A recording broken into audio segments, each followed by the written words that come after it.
Unit 4 Applications of Batteries in the subject Energy Storage Systems.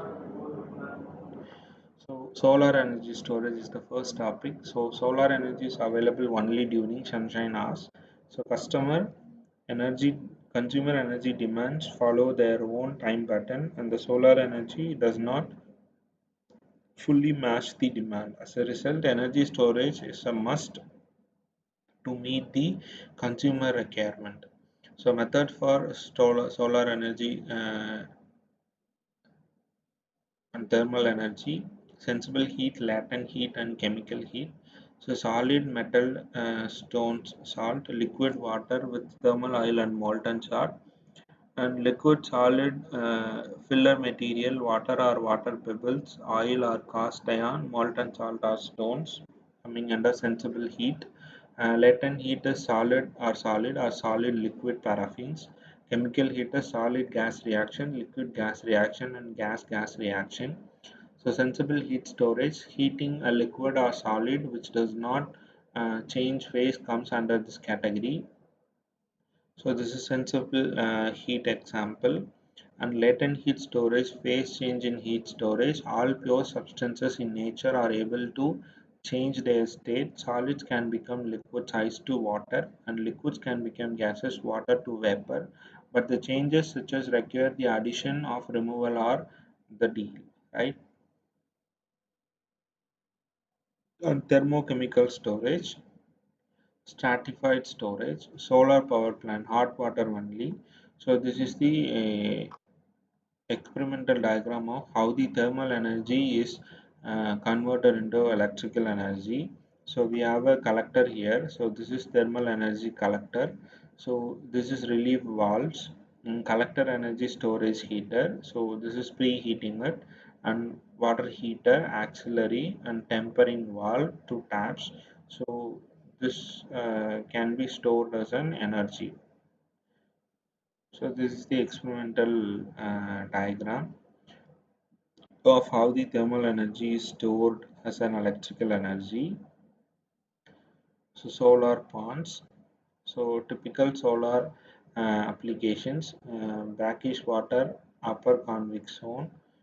So we can, based on the gradient, we can measure the temperature and store the energy. So this is the pictorial representation, water surface and temperature profile, salinity profile.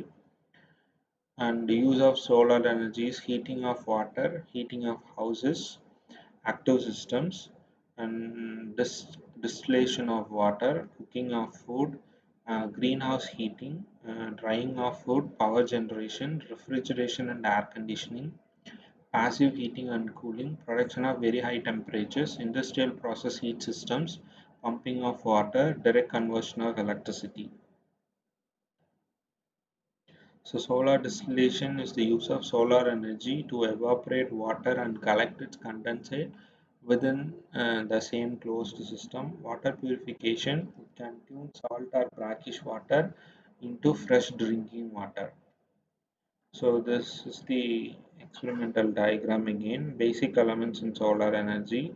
So incoming solar radiation, water vapor, so we can condensate and we can store it as an energy. Solar dryers are devices that use solar energy to dry the substances, especially food. There are two types, direct and indirect dryer. So direct solar dryer, sunlight, we have gases filled with here, cold air we are passing it here. So hot air is out, so insulated casing, foods to drink and black absorption surface. Indirect solar, so cloth or cloth screen, we have drying box here, and solar energy collector. By means of airflow we can collect the energy. Photovoltaic energy conversion, so when the photons of light in the silicon lattice to provide energy flow. So this is photovoltaic cells and modules. So typically three basic components, PV cells, modules and arrays. So photovoltaic cell, a location that can accept electron, free electron, proton, tightly held electron. So we have N layer and P layer in the electrical cell. So in that These locations are can accept electrons.